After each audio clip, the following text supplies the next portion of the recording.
वन्दे वन्दारुमन्दरमिन्दिरानन्दकन्दलम्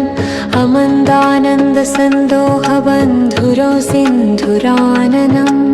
अङ्गं हरे पुलकभूषणमाश्रयन्ति भृङ्गाङ्गनेव मुकुलाभरणं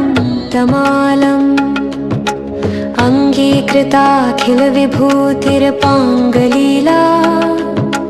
माङ्गल्यदास्तु मम मङ्गल्यदेवताया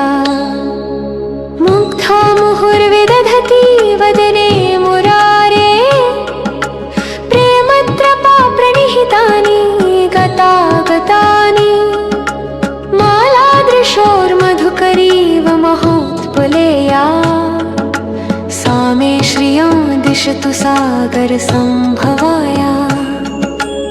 आमीलिताक्षमधिगम्य मुदा मुकुन्दम् आनन्दकन्दमनिमेषमनङ्गतन्त्रम् आकेकरस्थितकनीनिकपक्ष्मनेत्रम् भूतै भवेन्मम भुजङ्गशयाङ्गनाया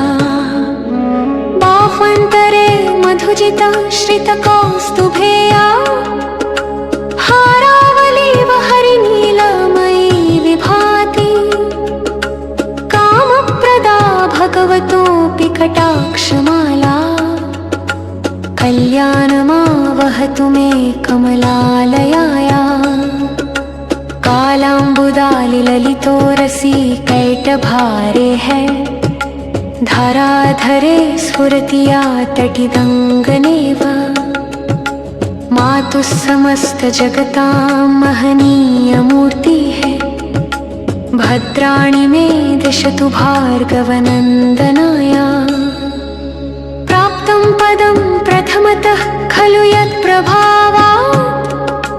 माङ्गल्यभाजि मधुमाथिनी मन्मथेन मय्यापते तदिह मन्थरमीक्षणार्धम् मन्दालसं च मकरालयकन्नन्नकाया विश्वामरेन्द्रपदविभ्रमदानदक्षम् आनन्दहेतुरधिकं मुरविद्विषोऽपि ईशन्निहीदतु मयि क्षणमीक्षणार्थम् इन्दीवरोदरसहोदरम् इन्दिरायाः इष्टाविशिष्टमतयोऽपि यया दयार्द्र दृष्ट्या त्रिरिष्टपपदं सुलभं लभन्ते दृष्टिः प्रहृष्टकमलोदरदीप्तिरिष्टाम् पुष्टिं कृषीष्ट मम पुष्करदिष्टरायाः दद्याद्दयानुपवनो द्रविणाम्बुधारा मस्मिन्न किञ्चन विहङ्गशिशौ विषण्णे दुष्कर्मघर्ममपनीय चिराय दूरम् नारायणप्रणयिनी नयनाम्बुवाः गीर्देदितेति गरुडध्वज सुन्दरीति शाकम्भरीति शशशेखर वल्लभेति सृष्टिस्थितिप्रलयकेलिषु संस्थितायै तस्यै नमस्त्रिभुवनेकगुरोस्तरुण्ये श्रुत्यै नमोऽस्तु शुभकर्मफलप्रसूत्यै रत्यै नमोऽस्तु रमणीयगुणार्णवाये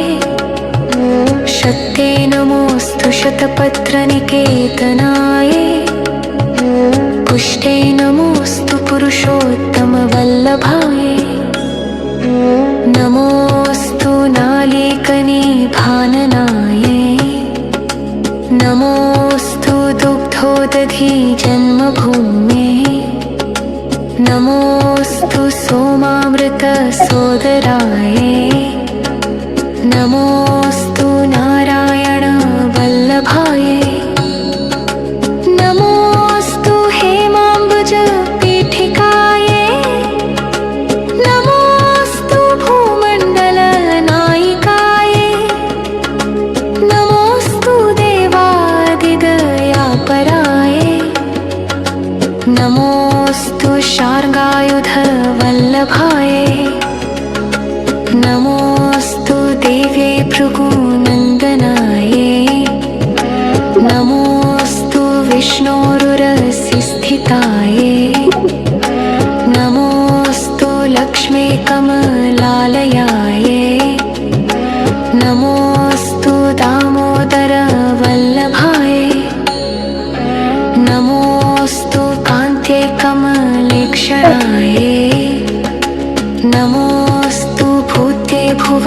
प्रसूतये नमोऽस्तु देवादिभिरर्चिताये नमोऽस्तु नन्दात्मज वल्लभाये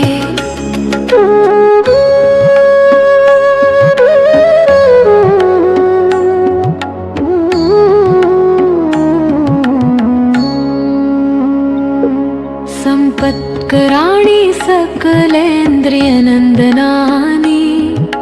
साम्राज्यदानविभवानि सरोरुहाक्षि